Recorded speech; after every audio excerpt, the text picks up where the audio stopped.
Hello and welcome everybody. This is First with Wi-Fi Studios logo. Today I'm going to be doing green screen effects, chroma keying, basically, chroma, whatever it's called. I just call it screening or keying. So many names for it, it's just ridiculous. So I just call it either screening or keying. So whenever you hear me saying keying, I mean chroma keying, green screen, blue screen, whatever screening. For more information about setting up the green screen, like this sort of green screen, just check out my how to set up a basic brick filming set. But today I'm going to be talking about green screening with motion, like making Lego guys or Lego things move in the air and stuff like that. So I'm going to start with very simple things. So actually in this set I made a brick film with this set. I actually just finished making it. I haven't edited or anything yet, but I did test the green screen and it works very well. Now first things first, you want to make sure there isn't any major shadows, so like that is good. Just put your light somewhere where it won't be in the way of the video. So that would be good. But for now I'm just going to leave it here. Like when I did the video I put it right here, but just because I'm showing you how to do it, I'll just put it here for now. Just make sure there's no shadows so that your brick, the brick that you put there, it won't have any darker sides than the rest of it, or these little things, they will be casting shadows anywhere. Now, so basically you're probably going to be using a green brick. You could use blue brick. You can use any color. I just call it keying because there's like so many colors you can use for keying. Really depends about what you're doing. So for me I used green because I had some blue in the background. Yeah, so green's the best. There's no green stuff here. So basically, I wanted to make this guy, so this is Darth Vader, he's here, he's like, mercy. And I want to make him jump from here, and his lightsaber, he's like, give up. So basically, I made him run along here, and then at this point, what you do is you get your green brick, you put it here, and he's like, ugh. This is where you can get creative. So yeah. I forgot something. Sorry, I'm so sorry. I forgot something. Take a picture like this before you start adding the green stuff. And then,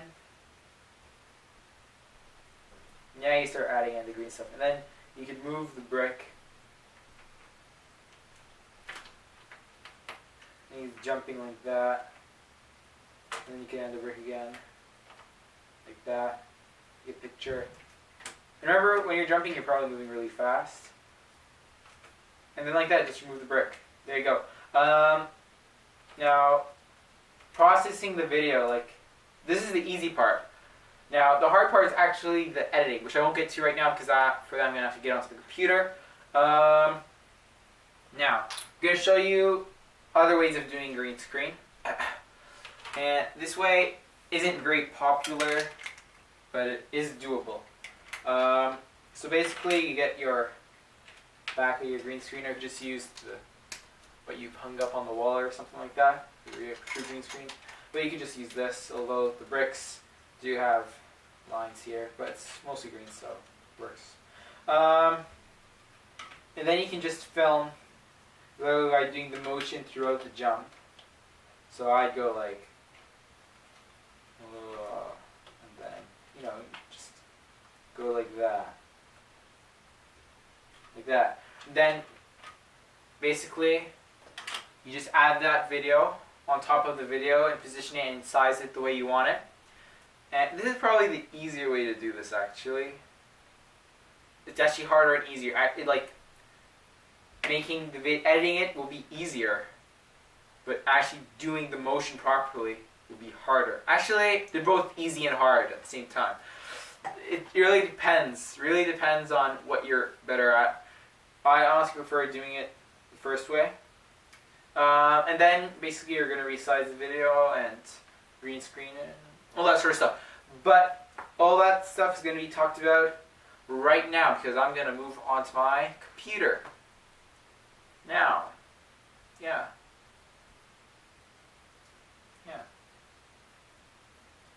Now.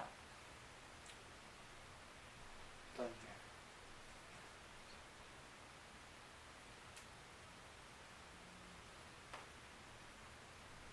You could pause. I forgot. So, bye.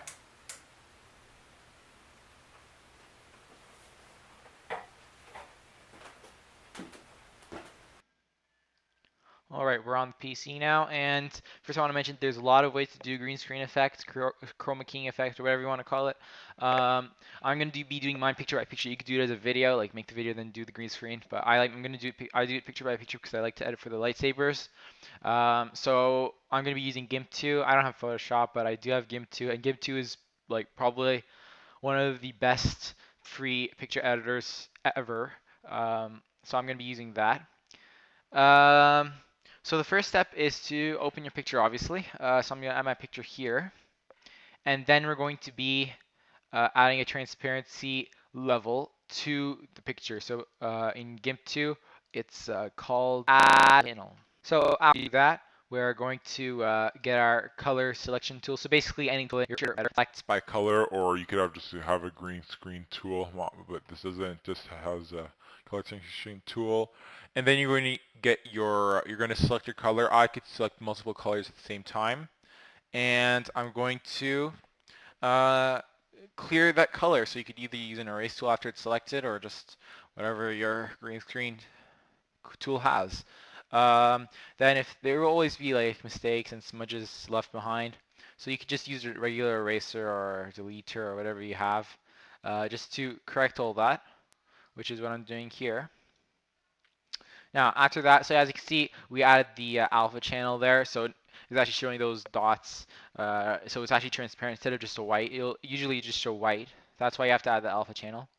Now you could add your background photo, well, the photo that you want to add behind it. Usually you should add it, you should take a picture right before you take the picture with the green block without any objects in the way, but I didn't, unfortunately, so I'm gonna have to find a picture within these pictures that match that part of the photo the best.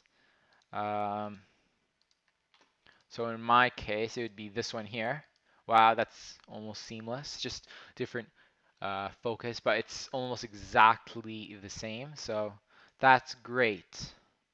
Yeah, so I'm just going to delete the rest of these.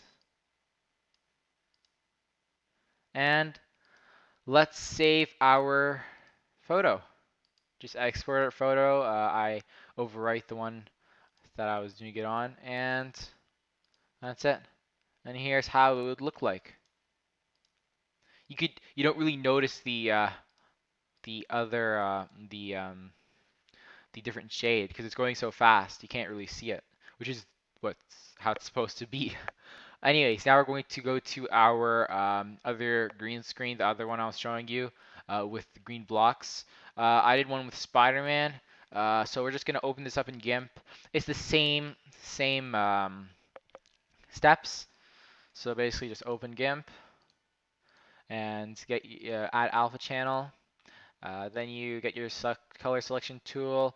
In this case, there's more shades, so I'm going to be selecting the color, then erasing it, then selecting the other color, then erasing it, and just like that, until you have it almost perfect like this.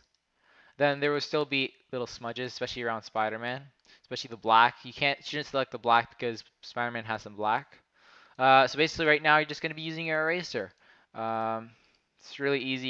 You could change the size of your eraser on GIMP, and you could do it until it's almost perfect.